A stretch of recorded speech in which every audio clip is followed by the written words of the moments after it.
Cary. This is Captain Ataman, issue number 3, and this is an issue that I have mentioned in my past reviews. This is the one that gives us the really clever parts of the setup for this series. Captain Ataman, he is a superhero who works for the government, but they have established like a fake backstory for him, so he's like an undercover superhero. And this issue tells us his fake backstory and his fake origin. And as you can see from the cover there, the clever bit is they use this to incorporate his previous continuity. The character, he was just completely revamped after Christmas on Infinite Earths. They started out from scratch. Well, this was the original costume. And then this was the redesign that he was wearing for most of his charlatan stories and for his prior DC appearances.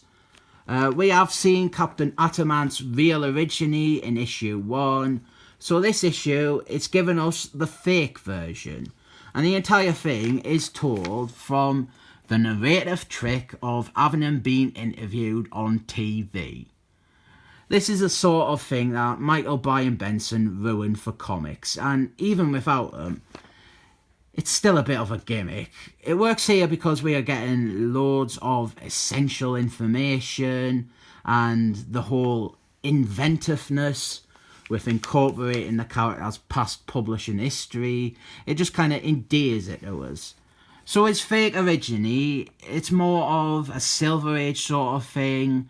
Obviously, the government, they didn't want the world to know the truth that Captain Ataman, he is a convicted felon. So instead, they say that he was a rocket scientist who ended up trapped on a rocket and he was exposed to cosmic rays, and that is how he got his powers. This was the original backstory from Charlatan. And while this interview, it is kind of like the framing sequence for most of the story, there's also little interludes like this, little cutaways telling an adjacent story with a nuclear submarine and Captain Ataman wanting to see his kids again.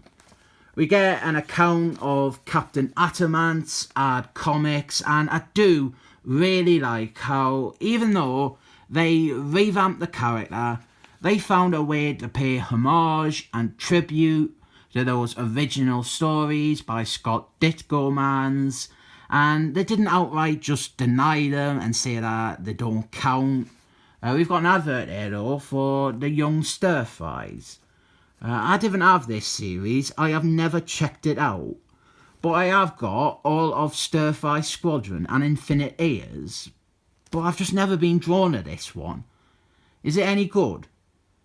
It seems a bit too removed, and all these characters, they're like new characters who I have no knowledge of. I think this series, it ran for 33 issues. Should I grab it? Is it any good? Another clever part of this setup with his fake origin is that Captain Ataman, he was meant to have been around for a while, and he was just unknown by the general public. So what they've done is they have found a bunch of past events and incidents to credit Captain Ataman with. Like here, a meteor fizzles out. They're saying Captain Ataman was responsible for that. And then like a plane crash being stopped. And they've also invented villains that he supposedly fought and caught.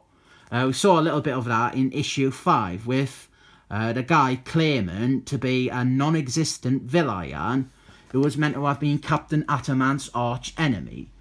Then we have got this bit here with Captain Ataman trying to meet up with his daughter, and it goes badly, and he starts to realise that it would be kind of unfair for him to force himself onto his children and their lives, since they have just assumed that he was dead for 20 years.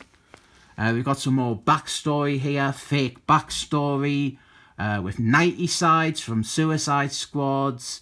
And the issue, it ends with Captain Ataman. He wants to solve this problem with the submarine that's going to do a nuclear explosion. And to stop it, he absorbs all the nuclear energy. And it might be too much for him, and he just dissipates, and he might be dead. This is to be continued, but it doesn't say that.